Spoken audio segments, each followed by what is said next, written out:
ठीक आहे. बघा, कालच्या लेक्चर मध्ये आपण काय काय बघितले? संसर्गजन्य रोग. आता आपल्याला काय बघायचे आहेत? असंसर्गजन्य रोग.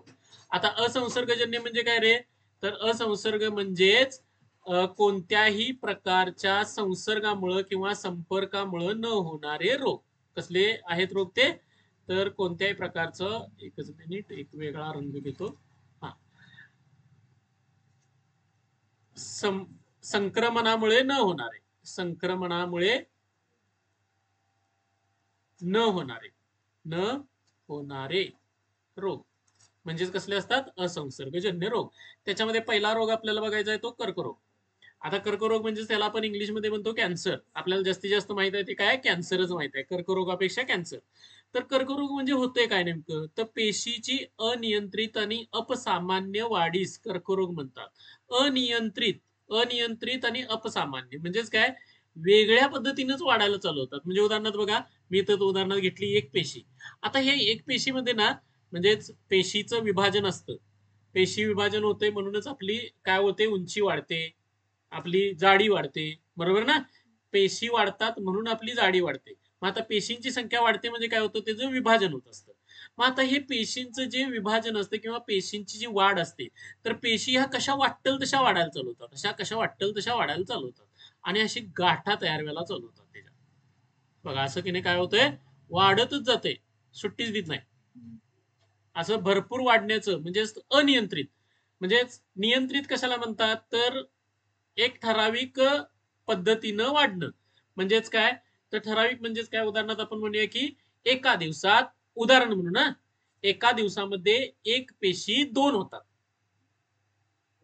एका पेशीचे किती पेशी होतात रे? 2 होतात. परंतु इथं अनियंत्रित असते. अनियंत्रित म्हणजे काय? एका दिवसात एका पेशीच्या 1000 पेशी होणार. कमी नाही होणार, धडाधड वाढायला चालू होणार. त्याला अनियंत्रित वाढ म्हणतात. कसली वाढ म्हणतात? अनियंत्रित वाढ. आणि अपसामान्य म्हणजेच काय? ती सामान्य वाढ नसते. सामान्य म्हणजे काय? व्यवस्थित, हळूहळू, मस्तपैकी होणारी. उदाहरणार्थ बघा, आपली उंची कुणाची 5 फूट आहे, कुणाची 6 फूट आहे, कुणाची 6.25 फूट आहे. परंतु जर समजा एखाद्याची उंची जर वाढतच सुटली आणि ती 15 फूट झाली, अपसामान्य झाली ना. सामान्य नाही आहे ती, एकदमच ते नारळाचं झाडच होणार आहे, बरोबर आहे? 15 फूट उंची. आपल्या इकडे माणूस तो मिळणारच नाही तसला. म्हणजे तिथं अपसामान्य वाढ, सामान्य अशी वाढ होत नाही. म्हणजे बघा, पेशींची अनियंत्रित आणि अपसामान्य वाढ होते, त्याला काय म्हटलं जातं? कर्करोग. आता कर्करोग म्हणजे काय होते बघा? पेशी समूह किंवा गाठीस दुर्दम्य अब्रूद म्हणतात. म्हणजेच काय? एक प्रकारची अशी गाठ, आवळ उठल्यासारखं मोठीच्या मोठी आवळ असते ना, ते सुद्धा कॅन्सरच आहे. कॅन्सरचे वेगवेगळे प्रकार येतात. एक ट्यूमर प्रकारचा असतो, ट्यूमर म्हणजे गाठीच्या प्रकारचा, आणि एक रक्ताचा, मॅलिग्नन म्हणतात त्याला. एवढं काय डोक्यात ठेवायची गरज नाही, तर लक्षात ठेवायचं. ट्यूमर ट्यूमर प्रकारचा असतो, त्याच्यामध्ये पण परत आणि वेगवेगळे येतात. मग प्रकार जे आहेत, तर आवळ हे काय आहे? एक ट्यूमर म्हणजेच काय? कर्करोग आहे. परंतु आवळ काय होते? फक्त तुम्हाला वेगळं दिसतंय, त्याच्यामुळे माणूस लगेच मरत नाही. परंतु ना, मॅलिग्नंट ट्यूमर जे असतात किंवा जे काय म्हणू शकतो आपण, रक्ताचा कॅन्सर म्हणतो आपण. तर रक्ताचा कॅन्सर हा काय करतो? मुळं सोडत जातो. थोडक्यात काय? तर समजा एखाद्या ठिकाणी पेशींची वाढ झाली, रक्तामध्ये पेशीची वाढ झाली, तर ती काय होते? दुसऱ्या ठिकाणी परत काय करते? पेशी वाढवायला चालू करतं, तिसऱ्या ठिकाणी वाढवायला चालू करतं. म्हणजे तुम्ही बघा, एखाद्या ठिकाणची जरी काढलं तर दुसऱ्या ठिकाणी त्याचं काय झालेलं असते? बी बी पडलेलं असते म्हणतो आपण. उदाहरणार्थ बघा, शेतामध्ये आपण काय करतो? भांगलन करतो. भांगलन केल्यानंतर काय होतं रे? तण निघून जातं, बरोबर आहे? परंतु थोड्या दिवसांनी परत उगवतंय का? त्याचं बी राहतंय ना शिल्लक. सेम कंडिशन इथं सुद्धा काय होते? तुम्ही कॅन्सरचे काय केले? त्या पेशी काढून टाकल्या तरी सुद्धा त्याचं काय शिल्लक राहतं? बी राहतं, थोडंसं का असं राहतंय, आणि परत वाढायला चालू करतंय. अनियंत्रित आणि अपसामान्य अशी वाढ तयार होते. मग हे कर्करोग कुठं होतात बघा रे? फुफ्फुसावर होऊ शकतात, तोंडात होऊ शकतात, जिभेला होऊ शकतात, जठरामध्ये होऊ शकतात, स्तनाला होऊ शकतात, गर्भाशयाला होऊ शकतात, त्वचेवर होऊ शकतात. बघा, यांसारख्या अवयवतेने रक्त किंवा अन्य कोणत्याही ऊतीमध्ये सुद्धा होऊ शकतात. सगळीकडे होऊ शकतो. आता उदाहरणार्थ बघा, काही लोकांना तोंडाचा कॅन्सर होतो. तोंडाचा कॅन्सर झाला की ते तिथं काय होते? म्हणजे अशी जखम व्हायला चालू होते आणि तिथला भाग सगळा काय होतो? असा पूर्णपणे जखम अशी मोठी होत जाते, खायला पण त्या माणसाला येत नाही. अशा पद्धतीच्या गोष्टी घडतात. त्यानंतर त्वचेवरती पण त्वचेचा पण कर्करोग असतो. उदाहरणार्थ त्वचेवरती आपल्याला जे हे उठतात, नायटे वगैरे उठतात, खरूज उठते, बरोबर आहे. परंतु ज्यावेळी ती सारखी जर वाढतच जात असेल आणि बरी होत नसेल तर तो कर्करोग असतो. तोंडामध्ये बघा आपल्याला फोड उठतात, तोंड येतंय म्हणतो आपण, बरोबर आहे. तोंड येणं म्हणतोय. तर आता आतमध्ये आपल्याला ना फोड उठलेले असतात, जिभेला फोड उठलेला, बोलायला येत नाही व्यवस्थित, बरोबर आहे. कारण का जीभ जर अशी इकडे तिकडे लागली की कळ मारते. मग अशी जी फोड असतात ना ती वाढत जातात आणि मोठ्या प्रमाणात जर होत असतील तर तो काय आहे, जिभेचा तोंडाचा कर्करोग झाला म्हणून आपण म्हणू शकतो. तर अशा पद्धतीचे कर्करोग होतात. आता कर्करोगाची कारणं काय आहेत? अतिप्रमाणात तंबाखू, गुटखा, धूम्रपान, मद्यपान करणे. त्यानंतर आहारात चोथायुक्त अन्नपदार्थांचा म्हणजे फळे आणि पालेभाज्यांचा समावेश नसणे. खायला पाहिजेत फळं आणि पालेभाज्या. चोथा चोथा होतोय ना खात असताना, बघा जर चघळत राहिलं तर ते काय होतात, चोथा तयार होतोय. मग चोथायुक्त अन्न पदार्थाचा समावेश नसणे. अति प्रमाणात जंक फूड खाणे. जंक फूड फूड म्हणजेच कसले, वडापाव, पिझ्झा, बॉम्बे वडा, सारखं सारखं चायनीज, ओके. तर चायनीज, मँगनीज वगैरे काय काय काय खाऊन रिकामं व्हायचं. असलं जर जास्त प्रमाणात खात असाल तर कर्करोग होण्याची शक्यता असतात. खाणे असे यासारखे अनेक कारण असू शकतात. अनुवंशिकता ही एक कारण असू शकते. अनुवंशिक म्हणजे काय, आजोबांना झाला, वडिलांना झाला, तर मुलाला पण अनुवंशिकता पण असू शकते. म्हणजे बघा, तंबाखू, गुटखा, धूम्रपान, मद्यपान, त्याच्यानंतर चोथायुक्त पदार्थ न खाणे याच्यामुळे काय होऊ शकतो, कर्करोग होऊ शकतो. लक्षणं काय आहेत बघा रे, दीर्घकालीन खोकला, बऱ्याच दिवस खोकला चालू असतो, आवाज घोगरा होणे, गिळताना त्रास होणे, ठीक आहे. हा, हे काय लगेच आपल्याला आता थोडक्यात म्हणजे असं म्हणू शकतो की काही वेळेला आपल्याला घशात दुखतंय, सर्दीमुळे दुखत असते, लगेच म्हणायचं नाही की माझा आता गिळताना त्रास व्हायला लागलाय, काय झालंय कुणास ठाऊक, असला काही प्रकार नसतोय. ते बराच दिवस चालू असते, 2-2, 3-3 महिने ते जर तसं दुखत राहिलं तर थोडासा आपल्याला प्रॉब्लेम काहीतरी वाटायला चालू होतो, परंतु लगेच म्हणायचं नाही की कर्करोग झाला. ओके. तर लक्षात ठेवायचं, उपचार करूनही बरं होणारे व्रण आणि सूज. बघा, उदाहरणार्थ आपल्याला घसा दुखायला लागलाय म्हणून मग आपण काहीतरी औषध घेतलं, औषध घेतल्यानंतर ते बरं वाटायला लागलं, तर त्यावेळी आपल्याला कर्करोग झाला नाही. लक्षात ठेवायचं, औषध घेताय, सारखं सारखं काहीतरी करताय, तरी सुद्धा काय ते बरं होईना झालेलं असेल तर मात्र जरासा शंका असते, लगेच तिची कुशंका करायची नाही. त्यानंतर बघा, स्तनात गाठी तयार होणे, अकारण वजन घटणे. अकारण वजन घटणे म्हणजेच काय, तर अचानक वजन कमी व्हायला चालू होतं, वजन घटायला चालू झालं की थोड्याफार प्रमाणात, हे सगळी लक्षणं जर एकत्र आली तर थोडस शंकास्पद तयार होऊ शकतं. मग आता हे कर्करोगाचं निदान कसं केलं जातं किंवा उपचार कसा केला जातो, कर्करोगावरती निदान टिश्यू डायग्नोसिस. कोणता प्रकार वापरतात, टिश्यू डायग्नोसिस. म्हणजे डायग्नोसिस करायचं म्हणजे काय, निदान करणे. आपल्या त्या भागावरच्या, म्हणजे उदाहरणार्थ समजा आपल्याला तोंडामध्ये सारखी जखम व्हायला लागलेली आहे, तर त्या जखमेतली काय करतात, तर टिश्यू काढून घेतात. काय केलं जातं, थोडस कापून काढतात तिथलं, आणि तो भाग काय केला जातो, निदान बघण्यासाठी किंवा चेक करायसाठी घेऊन जातात, आणि त्याला टिश्यू डायग्नोस्टिक. सिटी स्कॅन करायचं, MRI स्कॅन करायचं, मॅमोग्राफी केली जाते, बायोस्पी केली जाते. अशी वेगवेगळी तंत्र वापरली जातात, कशासाठी, निदानासाठी. वेगवेगळी तंत्र आहेत, tissue diagnostic, CT scan, MRI scan, mammography, त्याच्यानंतर काय आहे, बायोस्पी. अशी तंत्र वापरून काय केलं जातं, निदान केलं जातं. त्याच्यानंतर उपचारामध्ये काय केलं जातं बघा, रसायनोपचार, याला केमोथेरपी पण म्हटलं जातं. काय म्हणलं जातं, केमोथेरपी म्हणलं जातं. किरणोपचार, याला शेक देणं असं पण म्हणतात. काय म्हणलं जातं, लेसर थेरपी म्हटलं जातं याला, लेसर देणं, शेक देणं.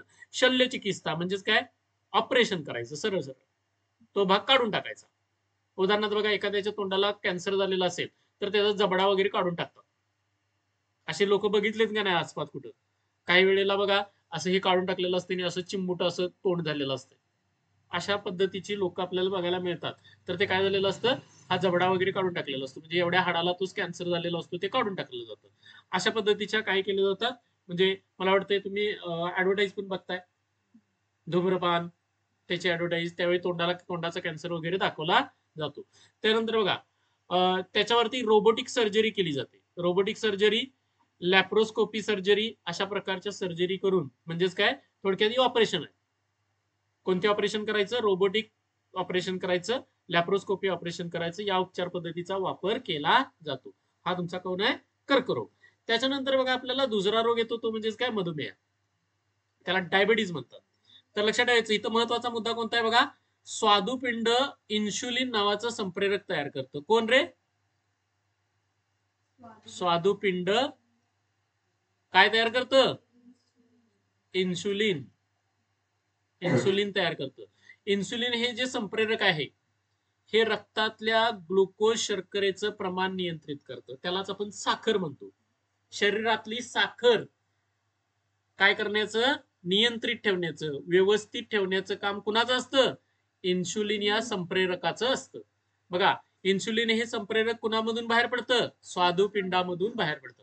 स्वादुपिंड कुणाची निर्मिती करतं? इन्शुलिनची निर्मिती करतं. इन्शुलिन कुणाला प्रमाणात ठेवतं, नियंत्रित ठेवतं? ग्लुकोज शर्करेला प्रमाणात किंवा नियंत्रित ठेवतं. आता इन्शुलिनचं जर प्रमाण कमी झालं तर काय होणार आहे? रक्तातली जी शर्करा असते किंवा साखर असते ती वाढत राहणार, ती नियंत्रित होणार नाही. आणि नियंत्रित न होणं, रक्तातल्या साखरेचं नियंत्रण न होणं, यालाच म्हणतात मधुमेह. त्यालाच आपण म्हणतो साखर वाढायला लागली या.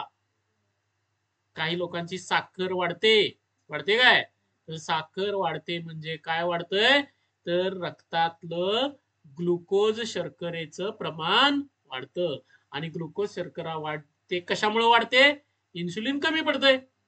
आता इन्सुलिन कमी पडण्याचं कारण असते, आता इन्सुलिन कमी पडण्याचं कारण म्हणजेच काय? लठ्ठपणा, व्यायाम करत नाहीत लोक. त्याच्यानंतर अनुवंशिकता असते, म्हणजे आई वडिलांकडनं पण शुगर आपल्याला येऊ शकते. मानसिक ताणतणाव असतो, सतत ताणतणावामध्ये असतंय, सारखा मेंदू असा तव्यावर ठेवल्यासारखाच असतोय. असं जर असेल तर त्यावेळी आपल्याला बघा काय मिळतंय? मधुमेहाची कारणं कोणती आहेत? अनुवंशिकता आहे, अतिलठ्ठपणा. लठ्ठपणा वाढला की स्वादुपिंड काय करायला चालू करतं? इन्शुलिन स्त्रवायचं बंद करतं. आणि त्यामुळं मग इन्शुलिन कमी पडलं की काय होणार? रक्तातली शर्करा वाढणार, आणि शर्करा वाढण्याची क्रिया म्हणजेच काय? मधुमेह. म्हणजे त्याला काय होतो? मधुमेह होतो. म्हणून बघा, जास्तीत जास्त लठ्ठ लोक असतात ना, त्यांना काय असतोय? मधुमेह असतोय. मधुमेह असतोय. व्यायाम किंवा कष्टाचा अभाव. बघा इथं मी सांगितलं मगाशी, व्यायाम करत नाहीत लोक. मानसिक ताणतणाव असतो, सतत ताणतणावामध्ये असणं, याच्यामुळे काय होतं बघा? मधुमेह होतं. लक्षणं काय आहेत? तर लक्षण काय बघा, रात्री मूत्र विसर्जनाला वारंवार जावे लागणे. रात्रीचं सारखं त्या व्यक्तीला काय करावं लागतं? बाहेर पळावं लागतं. त्यानंतर वजन खूप वाढणे किंवा कमी पण होणे. वाढते, काही लोकांचं वजन काय होतंय? वाढतंय पण, आणि काही लोकांचं कमी पण होतंय. ही त्याची लक्षणं आहेत. बघा इथं एक गोष्ट लिहिलेली आहे, काय बघा, देशात साधारणतः 7 कोटी मधुमेहाचे रुग्ण आहेत, आणि जगातील सर्वाधिक मधुमेहाचे रुग्ण कुठे आहेत? भारतात. सगळ्यात जास्त डायबिटीज झालेली लोक कुठे आहेत? भारतात आपल्याला बघायला मिळतात. ओके, तर हा कोणता रोग झाला आपला? मधुमेह रोग झाला. मधुमेह कशामुळे होतोय रे? तर ग्लुकोज शर्करेचं प्रमाण वाढतं, आणि ते नियंत्रित करण्याचं काम कुणाकडे असतंय? इन्शुलिनकडे असतं. इन्शुलिन कोण स्त्रवतंय? स्वादुपिंड. स्वादुपिंडातून बाहेर पडणारं इन्शुलिन आपल्या शरीरातली शर्करा काय करतं? नियंत्रित करतं. जर ती शर्करा नियंत्रित नाही झाली तर काय होतोय? मधुमेह होतोय. काय होतंय? मधुमेह होतोय. त्याच्यानंतर बघा आपल्याला पुढला रोग येतोय, तो म्हणजे कोणता? हृदयविकार, हार्ट अटॅक किंवा हार्ट डिसीज म्हणतात त्याला. ठीक आहे, तर हृदयाच्या स्नायूंना रक्ताचा व पर्यायाने ऑक्सिजन व पोषक द्रव्यांचा पुरवठा अपुरा पडल्यास हृदयाची कार्यक्षमता कमी होते. त्यामुळे हृदयास जास्त कार्य करावे लागते, व ताण आल्याने हृदयविकाराचा झटका येऊ शकतो. हृदयविकाराचा झटका आल्यास त्वरित डॉक्टरांचा सल्ला व औषधोपचार अत्यावश्यक आहे. मग काय होते रे? हृदयाचे स्नायू, लक्षात ठेवायचं, मानवी हृदय हे गर्भाशयामध्ये असल्यापासून काय करतं, चालू होतं. पहिल्यांदा हृदयाचा ठोका कुठं पडतो, तर आईच्या गर्भाशयामध्ये पडतो. तिथून हृदय जे काम करायला चालू करतंय, धडाक धडाक धडाक धडाक धडाक धडाक, लपटप लपटप लपटप असा त्याचा आवाज असतो. तर ते लपडप करायला जे चालू करतंय कुठनं, तिथनं, म्हणजे तिथनं जी त्याची सुरुवात होते ती मरेपर्यंत राहते. लक्षात ठेवायचं. कधीपर्यंत राहते? मरेपर्यंत. तर ही सुरुवात राहते. आता लक्षात ठेवायचं, माणसाचा मृत्यू माणसाचा मृत्यू मेंदू बंद पडल्यानंतर होतो का हृदय बंद पडल्यानंतर होतो? तर हृदय बंद पडल्यानंतर. लक्षात ठेवायचं. मेंदू बंद पडला तरी आपलं शरीर चालू राहतं. कोण चालू ठेवतं रे? आपल्या शरीरामध्ये बसवलेला एक पंप आहे. तो पंप म्हणजेच कोण? हृदय. हृदय आपल्या शरीराला काय करत असते? रक्त प्रवाह देत असतं. हृदय मात्र बंद पडलं की रक्तप्रवाह बंद पडतो. रक्तप्रवाह बंद पडला की सगळं बंद. का सांगा? तर रक्त हे आपल्या शरीरामध्ये काय करत असतं? सगळ्या वस्तू घेऊन जाण्याचं काम करत असतं. आता वस्तू घेऊन जाणं म्हणजे काय? तर लक्षात ठेवायचं, आपल्या पेशींमध्ये काय होत असतात? अन्न पदार्थ किंवा अन्न पचवलं जातं. मग आता हे अन्न पचवायचं आहे, तर याच्यासाठी ऑक्सिजन लागतो. मग हा ऑक्सिजन घेऊन कोण जातंय? तर लक्षात ठेवायचं, रक्त घेऊन जातंय. रक्तातल्या तांबड्या रक्तपेशी ह्या काय करतात? ऑक्सिजन घेऊन जातात. जाताना ऑक्सिजन घेऊन जातात हृदयाकडनं, म्हणजे फुफ्फुसाकडनं ऑक्सिजन घ्यायचा, हृदयामध्ये जायचं, तिथनं शरीरात जायचं. शरीरातनं परत येताना काय करायचं? पेशींजवळ काय कार्बन डायऑक्साईड वगैरे तयार झालेला असेल तो घेऊन यायचं, फुफ्फुसामध्ये कार्बन डायऑक्साईड टाकायचा, मग आपण उच्छवास करतो. उच्छवास केला की काय होते? कार्बन डायऑक्साईड बाहेर पडतो. श्वास घेतला की काय होते? कार्बन डायऑक्साईड आत जातो. असं हे काम चालू असतं. मग आता बघा, याच्यामध्ये लक्षात ठेवायचं, रक्त हे कशाचं काम करतंय रे? थोडक्यात सांगतो तुम्हाला, रक्त हे आपल्या शरीरातले ट्रक आहेत. काय आहेत? ट्रक आहेत. रक्तवाहिन्या, धमन्या, शिरा आहेत ना, ह्या शिरा हे काय आहेत माहिती आहे? रस्ते आहेत. मग हे ट्रक काय करतात रे? वस्तू घेतात. कुठली वस्तू घेतली? ऑक्सिजन घेतली. म्हणजे ट्रकामध्ये काय भरलं? ऑक्सिजन भरला. आणि ऑक्सिजन कुणाकडे घेऊन जाणार? प्रत्येकाच्या दारात घेऊन. कुणाला पाहिजे काय? कुणाला पाहिजे काय? कुणाला पाहिजे काय? मग पेशी काय करतात? मला पाहिजे. पाहिजे म्हटलं की त्याला ते ऑक्सिजन देतं आणि पुढे जातं निघून. मग आता रक्तामधले ते लाल रक्तपेशी आहेत ना, त्या रिकाम्या झाल्या. ऑक्सिजन दिला, रिकाम्या झाल्या. मग आता रिकामं झालं की काय करतं? येताना ते घंटागाडीचं काम करतंय. म्हणजे काय? अरे कुणाकडे कचरा आहे काय? कचरा आहे काय? कार्बन डायऑक्साईड वगैरे आहे काय? ते गोळा करायचा आणि कुठे येऊन घेऊन जायचं? फुफ्फुसामध्ये यायचं आणि बाहेर फेकून द्यायचं. बघा, म्हणजे शरीरामध्ये ह्या गोष्टी चालू आहेत. पोचवण्याचं पण काम करतंय आणि घंटागाडीचं पण काम करतंय. शरीरात घाण तयार झाली की घेऊन यायची काम कोण करतंय? रक्तच करतं. आणि शरीराला पाहिजे असणाऱ्या गोष्टी पुरवण्याचं पण काम कोण करतंय? रक्तच करतंय. मग ह्या गोष्टी चालू राहतात. म्हणून रक्तप्रवाह चालू ठेवण्याचं काम कोण करतंय? हृदय करतंय. लक्षात ठेवायचं. आणि हृदय जर बंद पडलं तर सगळं बंद पडतं. लक्षात आलं का? तर या पद्धतीने आपल्याला काय मिळतं? मेंदू बंद पडला की फक्त बॅलन्स निघून जातो. बॅलन्स निघून जातो म्हणजेच काय? मेंदू बंद पडला की कार्य हे द्यायला पाहिजे ना, कुणीतरी काय म्हणतो आपण, आदेश द्यायला पाहिजे. आदेश देणं बंद होतंय. आणि आदेश देणं बंद झाल्यामुळे काय होतंय? हात बंद, सगळं बंद, सगळं. माणूस शांत पडलेला असतो. काय बंद पडल्यानंतर? मेंदू बंद पडल्यानंतर. परंतु माणूस जिवंत असतो. मेंदू बंद पडल्यानंतर. हृदय बंद पडल्यानंतर माणूस जिवंत राहत नाही. ठीक आहे. मग आता बघा, हृदय विकार किंवा हृदय डिसीज म्हणजे हार्ट डिसीज आपल्याला कशामुळे होतात? रक्तात म्हणजे हृदयाचे स्नायू ना जो पर्याय ऑक्सिजन पोषक द्रव्य पाहिजे असतात ते अपुरी पडतात. आणि अपुरी पडायला लागले की हृदयाची कार्यक्षमता कमी होते. आणि त्यामुळे हृदयाला जास्त काम करावं लागतंय. जास्त असं ओढून ताणून काम करावं लागतंय.